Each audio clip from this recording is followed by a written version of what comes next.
Um dramaturgo visita um parricida na prisão para uma série de entrevistas onde ele tenta entender esse sujeito que matou o próprio pai e traz para a cena um debate profundo sobre assassinato, criação, mitologia, realidade e ficção. Essa é a trama proposta por Sérgio Blanco em Tebas Land, onde o autor uruguaio recorre ao mito de Édipo, atravessado pela realidade contemporânea e colocando a si mesmo como um interlocutor nessa trama. Eu sou Carol Pitzer, dramaturga brasileira, eu estudo dramaturgia há mais de 10 anos e tenho me aprofundado nos últimos anos no estudo da dramaturgia latino-americana contemporânea. Então, se você se interessa por esse assunto, ou conhece alguém que possa se interessar, segue o nosso canal, compartilha a nossa página, porque a cada 2 semanas eu posto um novo vídeo de dramaturgos latino-americanos traduzidos para o português e comento um pouco sobre a obra desses autores. O autor que eu escolhi para falar um pouco hoje é o uruguaio Sérgio Blanco, e eu vou ler alguns trechos da peça Tebas Land. Esse trecho que eu vou ler agora faz parte do terceiro quarto da peça. Martim. Meu pai nunca gostou de mim. Eu também nunca perguntei para ele. Mas eu sei, porque ele falava o tempo todo. Eu não gosto de você. Ele falava, eu não gosto de você. Qualquer coisa, qualquer problema, ele já falava que não me amava. Nunca gostei e nunca vou gostar, ele falava. De um jeito ou de outro, ele sempre me fazia saber que não me amava, que não gostava de mim. Desde criança. Desde bem pequena. E às vezes ele passava do meu lado e me batia. Do nada. Porque sim. Um tapa na cara. E se eu falasse? Outro tapa. Eu acho que ele gostava de me bater. Não sei. Gostava de me bater, ele gostava. Também batia na minha mãe. Ela também apanhava. E também era porque sim, do nada. De repente tinha vontade de bater na gente. E às vezes batia na frente dos colegas dele. Mandava eles sentarem no sofá, daí ele me botava na frente e começava a bater. Bem forte. Mas o pior era o cinto, a fivela. Era muito ruim. E o cinto deixava marca na pele. Outras vezes ele pegava livros e me batia com eles. Usava eles tipo uma prensa para esmagar as mãos, os dedos. Ele apertava até sair sangue. Por isso que eu não gosto de livro, entende? É como quando uma porta prende os dedos. Às vezes as unhas ficavam pretas. Depois, quando eu fui crescendo, ele parou de me bater. Com a minha mãe, ele nunca parou. Bateu nela até ela morrer. Mas comigo foi parando. Então, em vez de me bater, começou a me xingar. Falava coisas horríveis. Falava que eu era um imbecil, um inútil. Que eu era meio idiota. Que eu não servia pra porra nenhuma. E falava essas coisas o tempo todo. Depois, um dia, minha mãe morreu. Que minha mãe tá morta, sabe? Morreu de câncer. Câncer de útero, falaram. Aí foi pior. Meu pai começou a falar que a culpa da morte da minha mãe era minha. Que, na verdade, se ela não tivesse me parido, então não tinha tido câncer de útero nem tinha morrido. Esses foram os piores anos. Eu queria fugir de casa, mas eu não tinha para onde ir. Então eu tive que procurar trabalho, ganhar a vida. Mas eu não me dava bem em lugar nenhum, porque eu era um inútil, como meu pai dizia. Então sempre me mandavam embora de todos os lugares. Até que uma vez eu fiz um programa. Então, para isso, eu servia. Mesmo que não achasse uma coisa legal, que eu tivesse vergonha, eu servia para isso. Era foda, mas era o que eu podia fazer. Foi nessa época que meu pai começou a me chamar de puta. Um dos colegas do meu pai, que tinha saído comigo por uns trocados, foi e contou para ele. Falou que eu estava me prostituindo. O mesmo colega que, quando eu era pequeno, vinha se sentar no sofá para ver como eu apanhava de cinto do meu pai.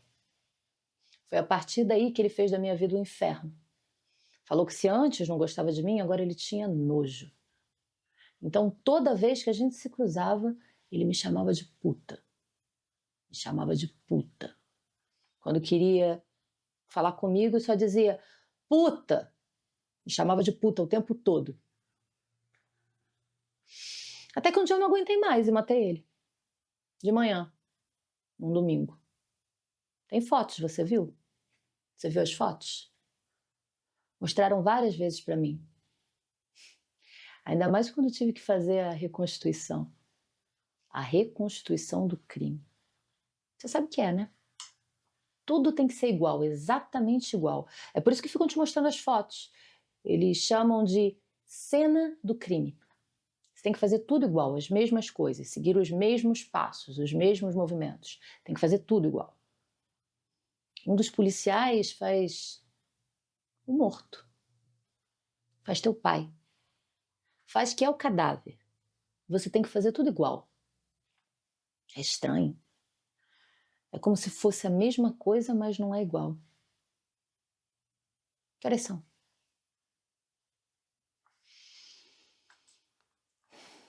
Bom, esse é um trechinho da peça Tabas Land. E pesado, né?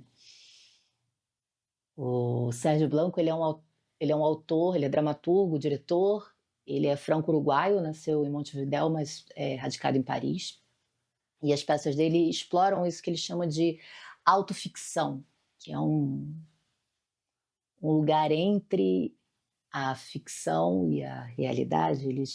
É um lugar que borra um pouco essas fronteiras entre a autoria, entre o ator, o personagem, o autor. O Sérgio Blanco é muito premiado, ele, enfim, premiado no mundo inteiro. Ele foi encenado em vários países, foi traduzido em mais de 15 idiomas. Ele já veio para o Brasil algumas vezes com algumas peças dele, mas não tem nenhuma peça publicada em português, não tem nenhuma peça publicada aqui no Brasil, pelo menos. Não sei se tem em Portugal, mas aqui eu não encontrei nada. Aqui no Brasil ele veio com a peça Tráfico, em 2019 para São Paulo, fez 2 apresentações lá. Esse é um monólogo sobre um garoto de programa de periferia numa cidade latino-americana. A peça Tierra esteve na programação do Festival Mirada em 2024 e fez 2 apresentações em São Paulo também. Essa peça é uma homenagem à memória da mãe dele, que era professora, e ele traz relatos de 3 alunos que foram 3 pessoas que foram alunos dela, e, enfim, vai refletir sobre o luto, sobre a ausência de alguém que a gente ama e como isso reflete na nossa vida. E Tebas Land é essa peça sobre um parricida, né? E aí teve não foi a montagem do próprio Sérgio Blanco que veio para o Brasil, não sei se veio, mas tem uma montagem bastante famosa, bem recente, ganhou muitos prêmios, ganhou o Prêmio Shell, foi muito premiada aqui no Brasil, com direção do Vítor Garcia Peralta, estrelada pelo Otto Júnior e o Robson Torini. Estreou em 2018, estava em cartaz até o ano passado. E o Sérgio Blanco ficou muito conhecido por essa noção da autoficção, que ele diz que ele não escreve as peças de autoficção para se expor, mas para se encontrar. E eu particularmente gosto muito da forma como ele trabalha esse lugar entre a realidade e a ficção, porque ele sempre vai trabalhar temas muito... Às vezes a autoficção ela fica muito autocentrada, né? O lugar do biodrama ou de coisas parecidas, eles ficam muito autocentradas. E o Sérgio Blanco ele vai sempre se colocar nas peças, mas ele vai trazer para temas mais sociais, né? Ele vai buscar no outro algo dele, né? Então, por exemplo, em Tebas Land, como eu li esse trecho, né, que ele fala sobre o sujeito que matou o próprio pai, ele busca a humanidade desse sujeito e a partir disso a gente também começa a entender um pouco dos nossos próprios monstros, né? O que na gente também faria a gente matar o nosso próprio pai ou pessoas muito próximas. Eu acho essa peça particularmente muito bonita, embora eu não goste muito do final dela. Mas aí eu queria ler, antes de terminar o vídeo de hoje, mais um trechinho em que ele coloca um pouco essa questão da autoficção dentro do próprio texto. É algo que ele faz com bastante frequência, descortinar os mecanismos de escritura, né? E jogar isso para o próprio público refletir sobre. Então, esse trechinho que eu vou ler agora, ele está mais no início da peça, na verdade. Tá? Ele ainda é na primeira parte da peça. Esse é um diálogo entre S, que é o personagem que representa o Sérgio Blanco, e Martim, que é esse parricida. Bom, não vai poder estar em cena, mas pelo menos vai poder ir ao teatro. Você vai estar com a gente todas as noites, na plateia. Em cena vai ter um ator no seu lugar. Como no cinema? Sim, E ele se parece comigo? um pouco. Porque tem que se parecer, né? Não necessariamente. Mas parece ou não? Parece um pouco. Como que ele se chama? Federico. E ele vai me imitar? Ele vai fazer que nem eu? Na verdade, ele vai se inspirar em você. Vai o quê? Inspirar, entendeu? Não, não muito, não. Deixa eu ver, eu vou tentar explicar. Ele não vai te imitar, ele é um ator. O trabalho do ator não é imitar. Ele vai criar o que chamamos de personagem. Vai se inspirar. Quer dizer, a partir de você, da sua história, de tudo aquilo que você vai contar para mim, ele vai criar um personagem. Ah, mas então não vai ser eu. Bom, não. Vai ser um personagem. Um personagem criado a partir de você. Na verdade, ninguém além de você pode ser você.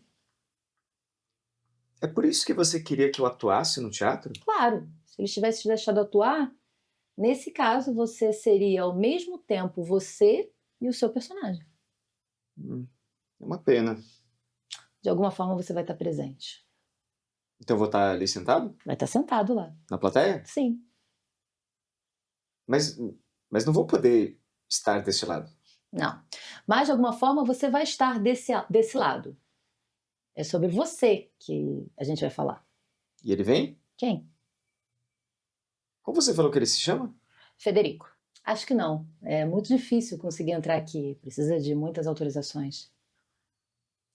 Mas se ele não me conhece, eu não entendo como é que ele vai fazer. Como vai me fazer sem nunca ter me visto? Tá tudo no texto. Que texto? O texto que eu estou escrevendo. Ele vai trabalhar a partir desse texto. E o que vai ter no texto? Não sei, muitas coisas, a sua história. Tudo que a gente vai falar. As coisas que você vai me contar, nossos encontros. Tudo que eu estou falando agora, por exemplo, pode estar no texto. Tudo isso o quê? Tudo o que estamos falando. Isso? Agora? Sim. Então, tudo que eu falar vai estar no texto? Não, tudo não. Só algumas coisas. E desse, o de agora? Vai botar o quê? Do que a gente falou? Minhas perguntas? Uhum. Assim mesmo? Desse jeito? Não, depois eu troco algumas coisas, modifico um pouco. Vou fazer uma transcrição exata do que falamos. Uma transcrição, uma cópia, idêntico. O interessante é trocar um pouco, alterar algumas coisas. Quer dizer que você vai inventar algumas coisas? Muitas coisas. Não, mas então não vai ficar nada. Como assim nada? Ué, nem eu vou ser eu. Nem o que falamos vai ser o que falamos. Vai estar tudo mudado. Sim. De certa forma, tudo estará um pouco mudado.